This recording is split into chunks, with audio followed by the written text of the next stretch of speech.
It was a story that shook the Seattle community and the country. An 80-year-old dog walker murdered in broad daylight in the Madison Valley neighborhood.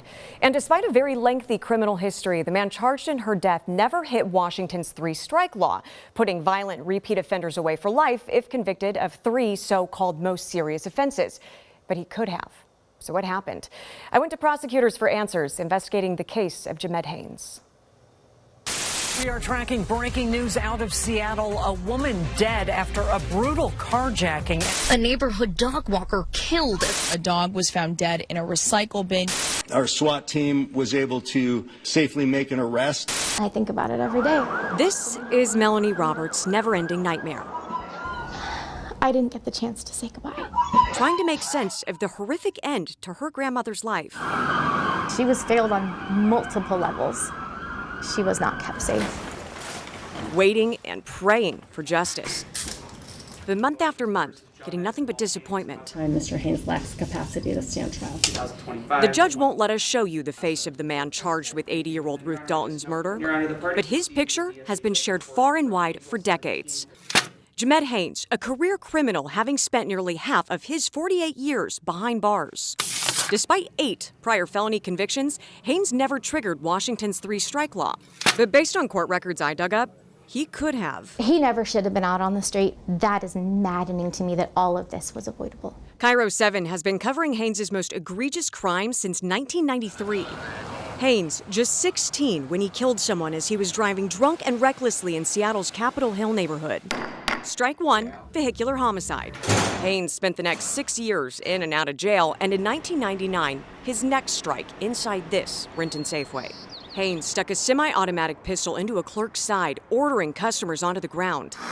KIRO 7 there again, as Haynes tried to escape police in a stolen car, the chase coming to a crashing end. Strike 2, robbery. And in 2003, the strike that never was, from behind bars. Assault with a deadly weapon. Haynes used a 12-inch sharpened metal pole to attack a guard, knocking him to the ground. The guard finally able to kick Haynes and run to a safe, locked space. Haynes then started pacing outside the booth, smiling, weapon still in hand. A mental evaluation from the Department of Social and Health Services after the attack, unveiling a history of mental illnesses while he refused medication. He got 2 90-day stays at Western State.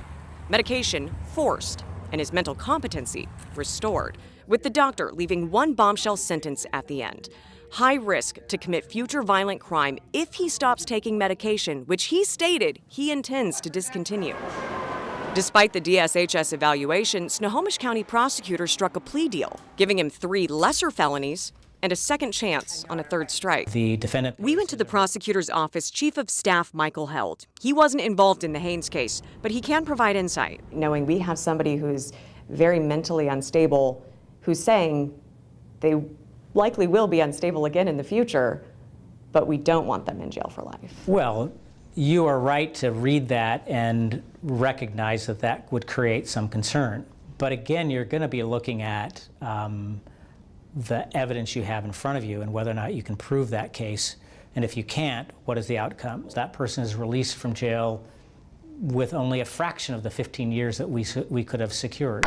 And that's what Haynes got, 15 years. The judge acknowledging the deal bypassed a 3rd strike, writing, quote, "The parties agree that justice is best served by this sentence." The last page, you'll see a pink sticky note. Is justice best served? And that sickens me, and I want to ask these people if it was their loved one that he ran over, if they thought that 180 months was justice best served. Do you think prosecutors made the right decision? I do. Yes. The only way we get to assault 2 in this particular case is because of the shank. But the blows were either deflected or did not cause injury. The case would go away completely if the jury found that it was not a deadly weapon. But after 22 years, this case is a matter of speculation. The judge has since passed. The prosecuting attorney can't be reached. And Haynes' defense counsel told us she has no recollection of the case, even though she filed to have her name removed from the record. But perhaps the most telling, now, decades later, the prison guard Haynes attacked declined an interview because it was so traumatic. It sickens me. It really it disgusts me that they think that that was justice best served. Now, it's like history's repeating itself. Another 90 days at Western State after Ruth's murder, forced medication, back to jail, where he once again refused the meds, and just like that. Due to symptoms of a mental illness, he lacks the capacity to assist in his defense. The cycle restarts. This state is all about their rights, the criminal's rights. He doesn't want to medicate. You can't make him. He will, of course, have due process rights. I don't give a damn about his choices. The scales are not even in our justice system. 3 strikes needs to be 3 strikes.